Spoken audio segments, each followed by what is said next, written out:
You're listening to All Things Sports with Mike Davis.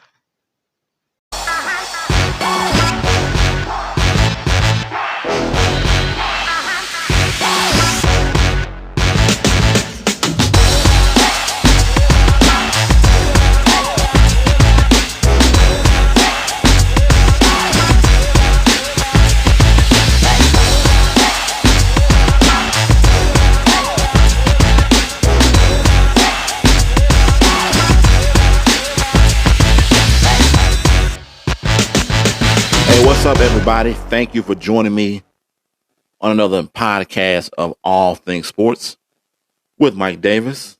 I am your host, of course. Thanks for joining me today. This is podcast number 21 on a Monday. I am a week behind. There were no podcast shows last week, which leaves a lot to get into on this Monday. I mean, and when I say a lot, I mean a lot. There are a lot of things. So, yeah. Look, thanks for joining me today. If you're listening to All Things Sports, you are listening to All Things Sports with Mike Davis. If you're listening to this podcast on Spotify, I thank you for spending your time with me. If you're listening to the restream of this podcast on YouTube, go ahead and subscribe to the channel, like and comment on the podcast. New podcasts will air every Wednesday and Saturday, except for last week. So please feel free to share the podcast on any of the social media outlets that you use. I won't take up much more of your time. Let's get into it. All right. So, I like to start my podcast off with all things Atlanta. And I know I read a story last week about former tight end, Hall of Fame tight end, I must add now, of the Atlanta Falcons and Kansas City Chiefs, Tony Gonzalez. Now, he ruffled some feathers when he made a statement the week before last saying that Atlanta made his career. He went on to say that, you know what? The Falcons, honestly, they made my career when I came here. They really did. Nothing against Kansas City. I was there 12 years, but only 3 playoff games. But when I got to Atlanta, it was like all of a sudden, you're part of this winning organization. We're on TV every week now, doing Monday Night Football, Sunday Night Football games. I love it here. So, he caught a little bit of flack for saying that. Everyone's saying that, you're Kansas City made your career. And I get what he's saying when he says that. He just told you flat out, he had only played in 3 playoff games in 12 years in Kansas City. Now, when he came to Atlanta, I don't know if it was he on that team when Atlanta lost to the Giants? It was one year Atlanta lost to the Giants in the playoffs. I think they only scored, either they scored a safety or we gave up a safety in the game. I can't think of what year it was.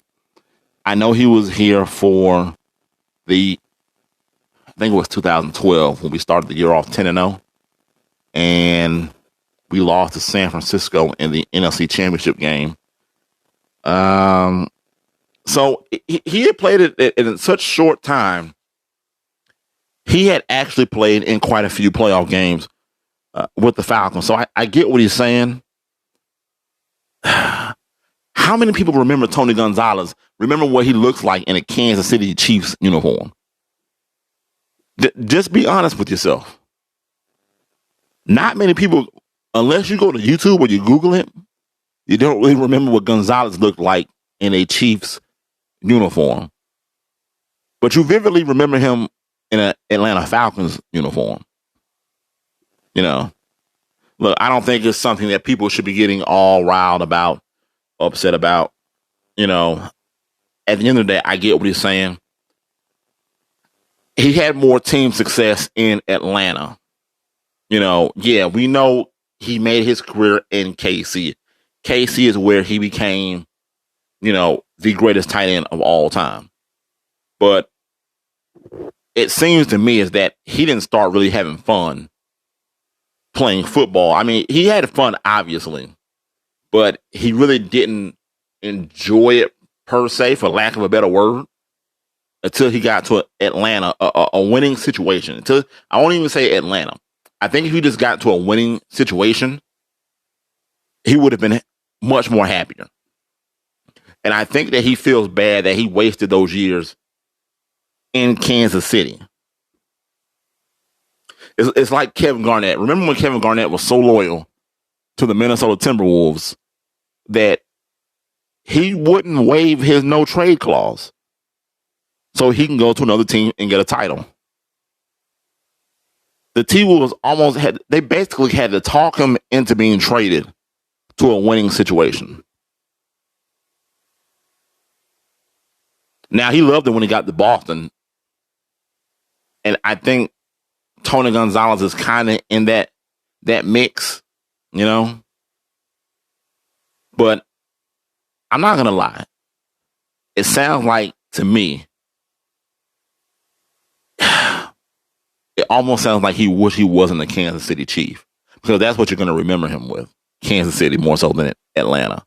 But he enjoyed the team's success more than, 3 playoff games in 12 years with KC. Yeah, so it is what it is. So that's my all things Atlanta. We know it's not much going on sports-wise, so it is what it is. We're going to keep this thing rolling. So I want to, you have the Last Dance situation, documentary that's going on. And this was last week. I read a story about Mike Tyson and Michael Jordan apparently had beef, or it was a one-sided beef. This is my story of the week. Getting to the story of the week kind of early here. But so in a new book called Taming the Beast, The Untold Story of Mike Tyson by Rory Halladay, there's a story about the night that Mike Tyson and Michael Jordan, along with Mike Dicker, Richard Dent, and Don King, were out on the town, and Tyson confronted Jordan about his relationship with now ex-wife Robin Givens. Tyson apparently stared across the table at Michael Jordan, and he says, "Hey man, you think I'm stupid? I know you effed with my B." Mike Tyson then turns to Mike Dicker. "Man, you think somebody's scared of you? All the racist ish you've been talking?" He says to Richard Dent, "Y'all scared of this damn white man, Richard? He ain't nobody. You gonna let him talk that way?" So I won't go much more into what happened, but apparently Michael Jordan used to date Robin Givens. Apparently, this is what I read. Now, this is before Mike Tyson and Robin Givens were even married or even in a relationship. They dated. I did not know. That's something new I found out reading the story.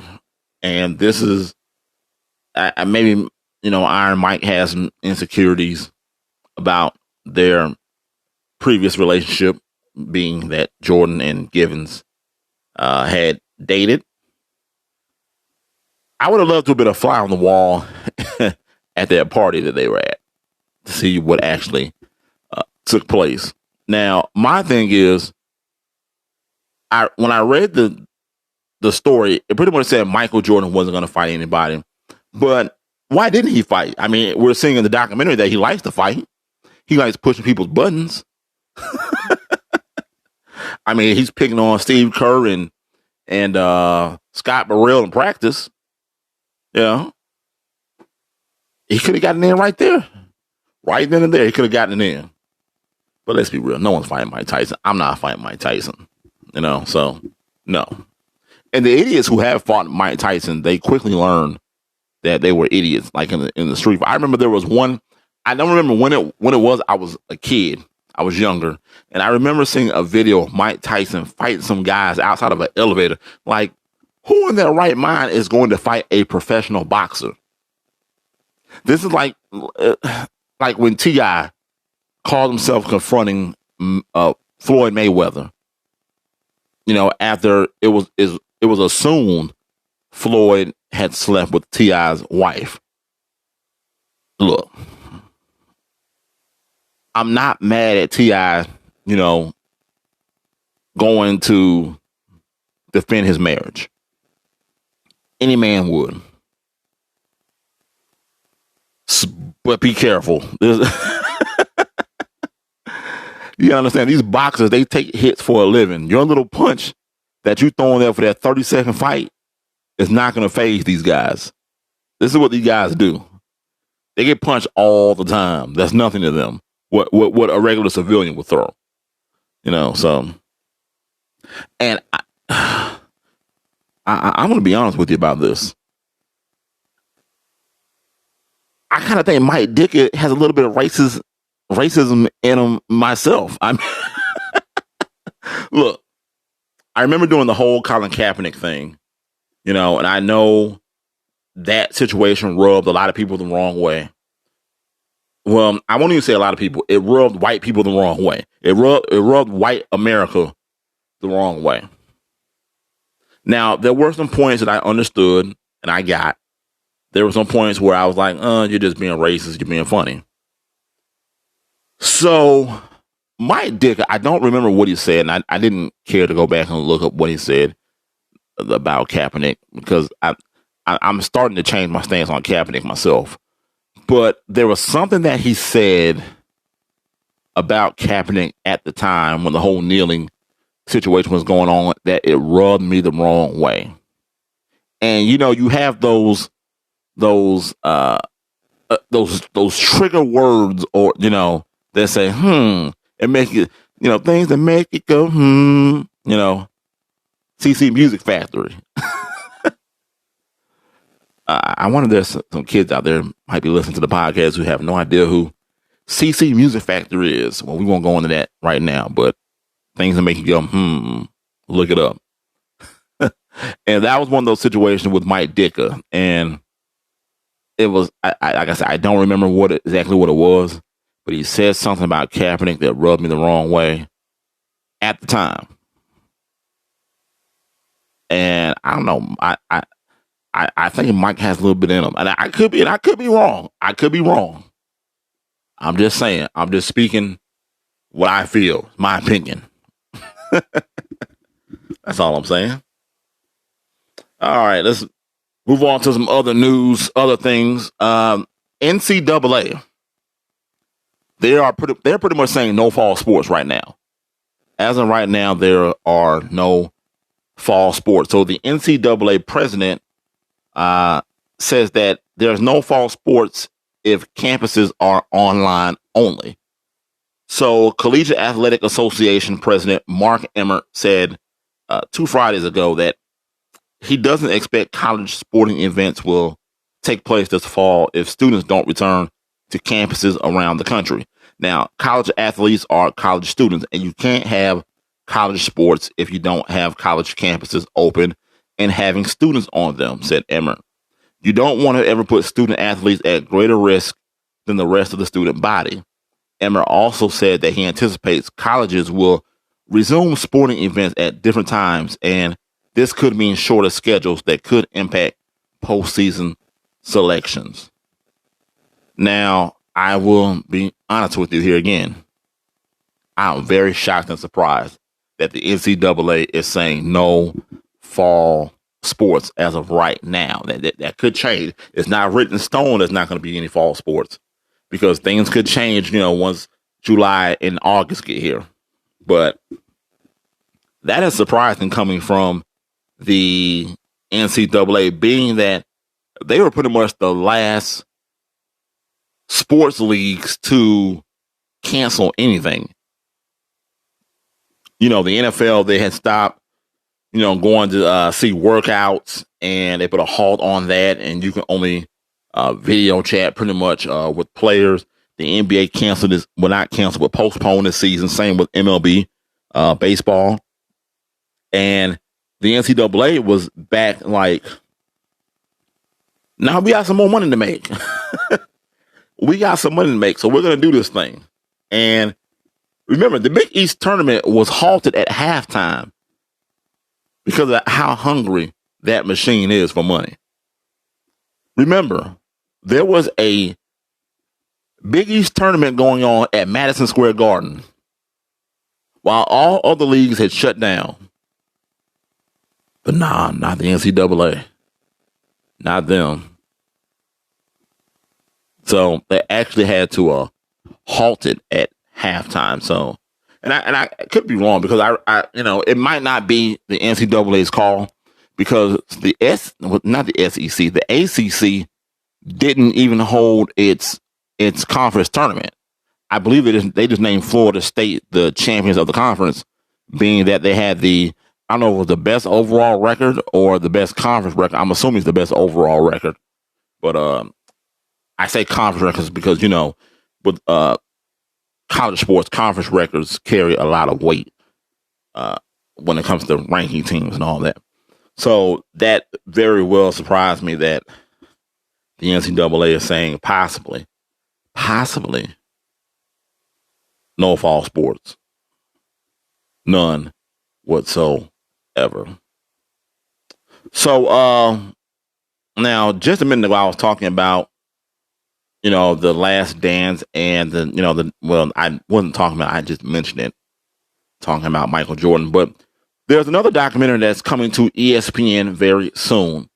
ESPN released a trailer for a new documentary, and it plans to air on May 29th about former Blue Jays and Phillies pitcher Roy Halladay. It will be called Imperfect, the Roy Halladay story. Halladay threw a perfect game against the Florida Marlins. Yes, I said Florida Marlins. To me, they'll always be the Florida Marlins, not Miami Marlins. I do love that spaceship of a stadium they have down there in Miami, though. I have been there. But they can't ever get any people in there.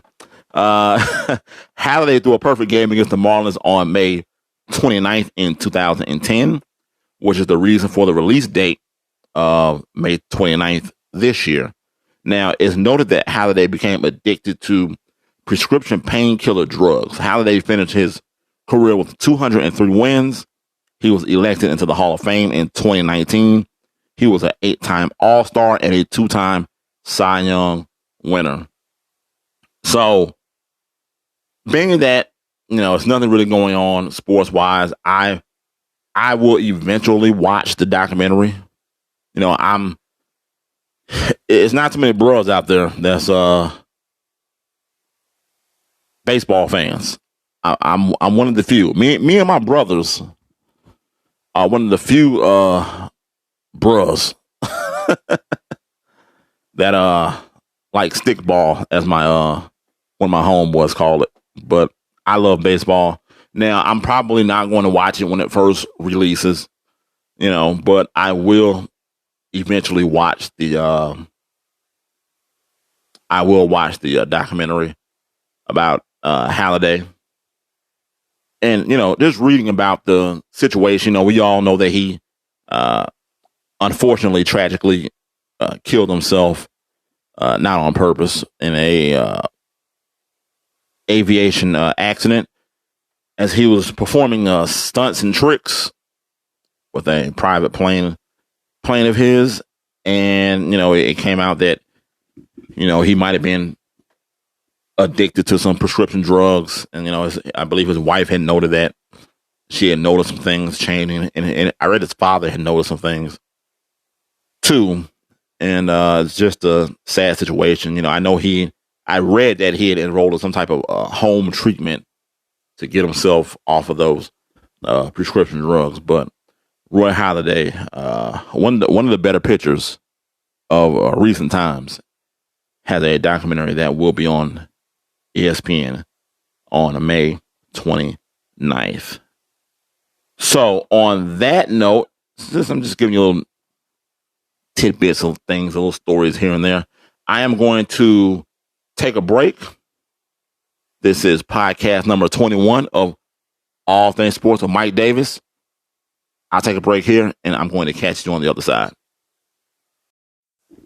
Welcome back. You're listening to All Things Sports with Mike Davis, podcast number 21.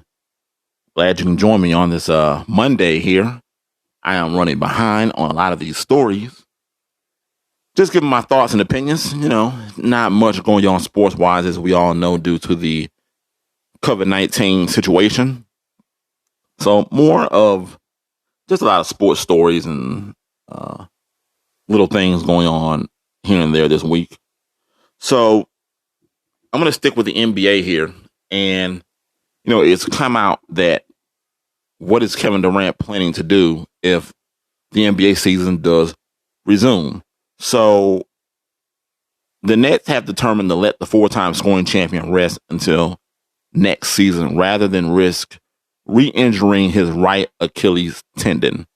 So KD will not play. Kevin Durant, he will not play this season this season if the NBA does resume its season. And I think that's the right move. I think it's a smart move. What's the reason he's playing? Is Brooklyn really going to make that much of a difference?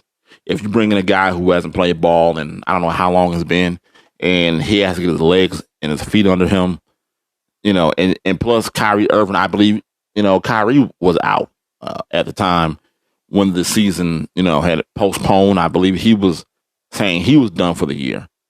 So look, there's no need to bring KD back. There's no reason to bring Kyrie Irving back. Let both those guys just sit out, wait till next season. No need to rush it. KD, take as much time as you need. Get that Achilles tendon healthy, and we will see him next season. So, in other NBA news, Zion Williamson is in the news. So apparently he got some illegal favors. Is that shocking though, honestly? Just think about that. Is that even news at this point? It shouldn't be, I guess. Well, New Orleans Pelicans star Zion Williamson is involved in a vicious battle with his former marketing agent, Gina Ford, the president of Prime Marketing Sports. She has served requests for admissions asking Zion Williamson to admit that he received money, benefits, favors, or other things of value to go to Duke. Now, Williamson, who was 19, engaged in a lawsuit with Prime Marketing Sports after he left the company to sign with CAA. Williamson's deal with Prime Marketing Sports required him to remain with the company for at least 5 years. He signed with CAA less than a month after signing the deal with Prime Marketing Sports. Williamson's team has argued that his contract with Prime Marketing Sports was unlawful under the North Carolina law. The request for admission asked for Williamson to admit he knew his mother, Sharonda Sampson, and Williamson's stepfather, Lee Anderson, received illegal benefits to ensure Williamson attended Duke and wore Adidas shoes. Prime Marketing is seeking $100 million. I tell you this, good luck getting that money. Now I haven't read whether it was illegal for him to sign with his former marketing agency under the North Carolina law. I don't know the stipulations of that. Have not seen that or read about it. But push comes to shove, they'll pay these people to go away, and that'll be the end of that. I truly believe it'll reach a settlement. You don't want a situation arising like what happened with Chris Webber. That Fab Five team is just, it was one of the best college teams that we'd ever seen for those guys to be so young. But we all know what happened with the booster. Webber was getting money from benefits. When we see how they tore that team apart as far as their personal lives go. So I don't even think that it'll get that far. I think Williamson's team will pay off this company. They're not getting $100 million. I know that's kind of what it is when you sue somebody. You go as high as you can go, and then you kind of work your way down to a realistic agreement.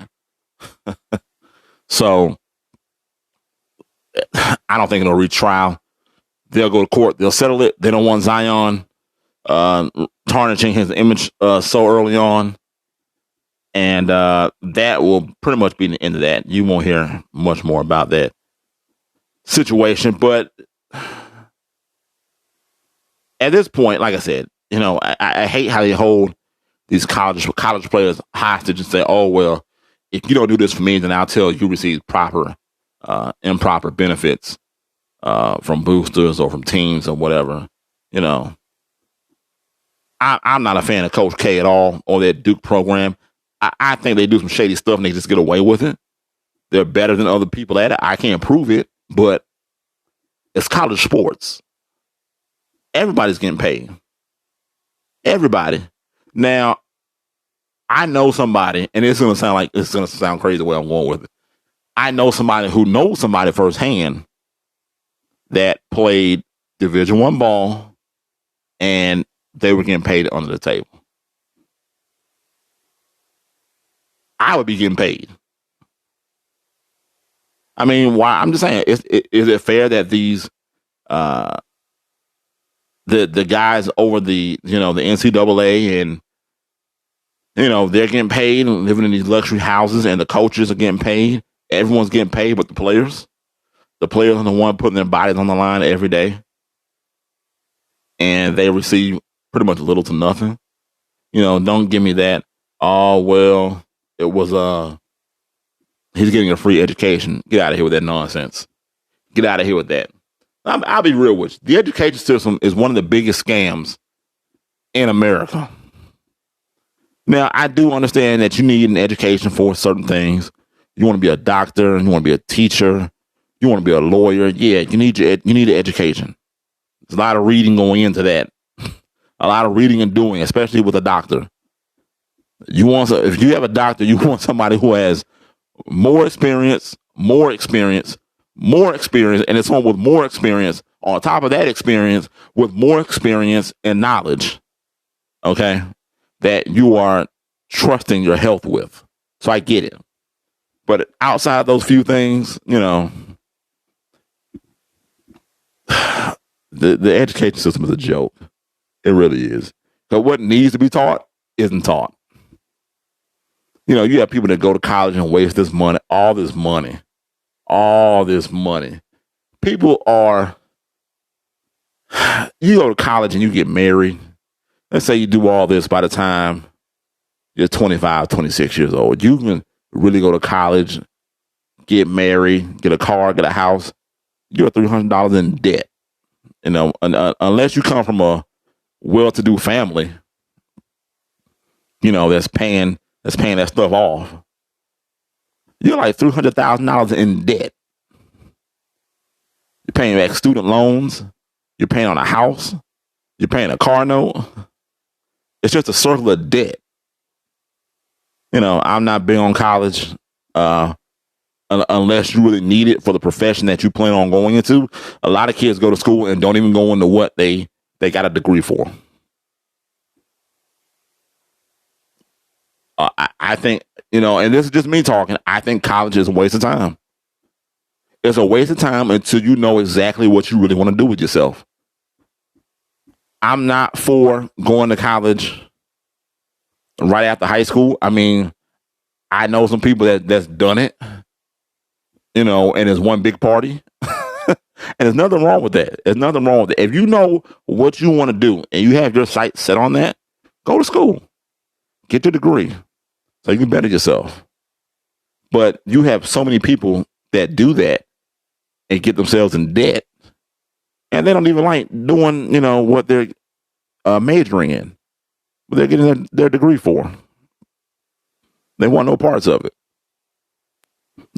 So I say this that, look, don't go to college because society tells you to go to college. Because society says that that's what you need to do. That's one of the problems with this world. We try and live by society's rules as far as how we should live our lives. Just because society says finish high school, go to college, that doesn't mean college is not for everybody. It's just not. The thing they need to be teaching is financial literacy, but that's not taught. Making money work for you. When you're in your 20s, work hard and save. 30s, make your money work for you. So I have no problem with Zion taking money, and I say this because I know he took some money. I'm not even questioning that. I'm not questioning that at all. And it might not have been him. Could have been his parents, whatever. I don't care. These kids should get paid anyway. I don't see how these kids are allowed to put their bodies on the line, trying to make it to the next level. But you got the head coach over here making $8 million a year. What type of nonsense is that? So you got a kid at Alabama who has no food at home. Okay. His family has, nothing to eat, no car, lights off. And here the kid is playing for an $8 million head coach in Nick Saban. Now, I do understand scenarios. I know that's not Nick Saban's fault or any head coach's fault that one of his players, come from a poor background. I understand that. I get it. But a lot of people want to talk financial literacy. But at the same time, I just think it's unfair, though, that you can have this broke kid who has nothing, and if he's on scholarship, he can't have a job because he's on scholarship.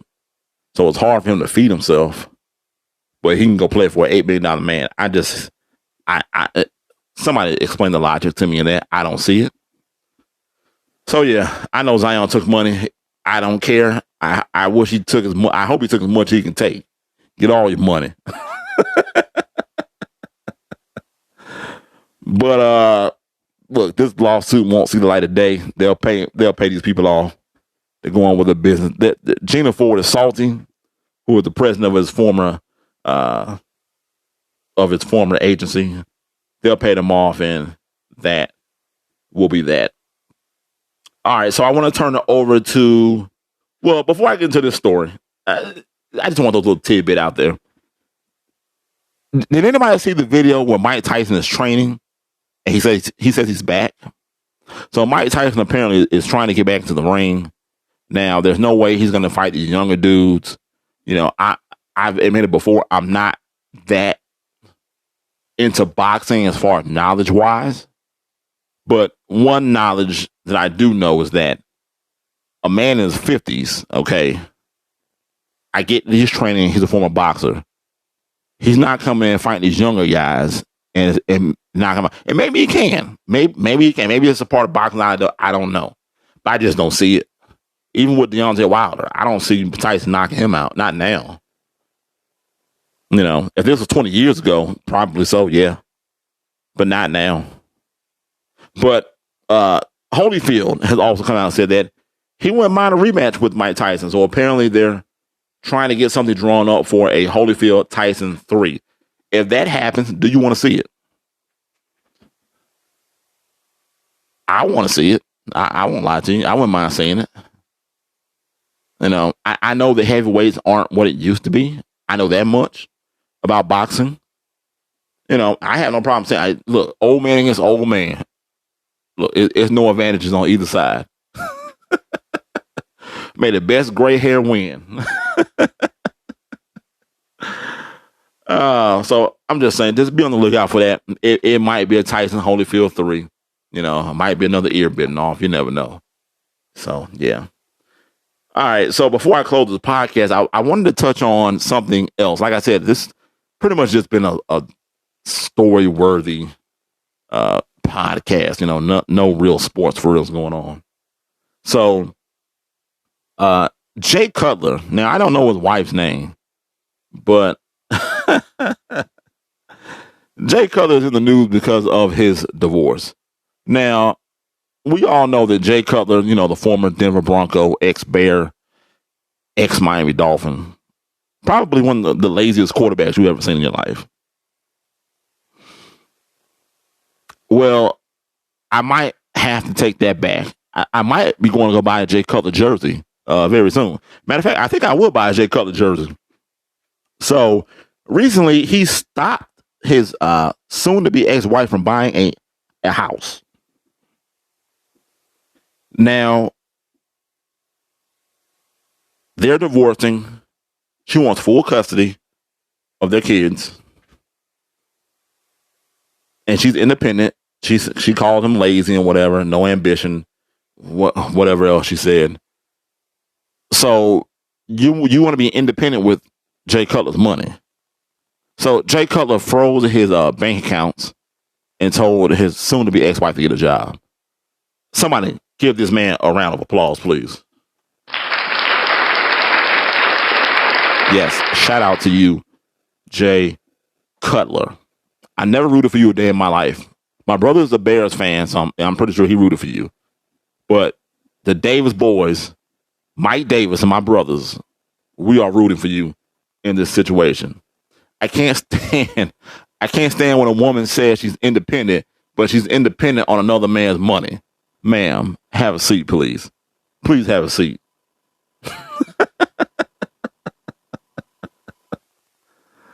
That's one of the first things they holler. I'm independent and I get my own money. You get your own money, you're spending his money. Even if it is child support. Now, let's be honest, the child support never goes to the child. I wish there was a way that could be regulated, but that's neither here nor there. But Jay Cutler, I believe that a judge made him unfreeze his accounts, but there was that little bit of hope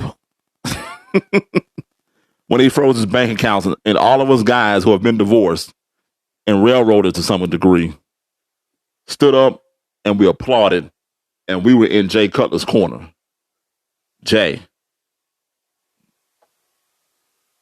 toast to you. Unfortunately, I don't have nothing to toast right now. Oh, man. Well, before I close it out, stat lines of the week. All sports leagues with a 0, they get the stat line of the week. Look, that's all I got for you guys today. Thanks for taking time to include my podcast into your day. If you're listening to the restream of this podcast on YouTube, go ahead and subscribe to the channel and like and comment on the podcast. New podcast every Wednesday and Saturday on Spotify. So please share the podcast on any of the social media outlets that you use. You've been listening to All Things Sports with Mike Davis. And remember, it's your world. I'm just giving my opinion. I'm out. Peace.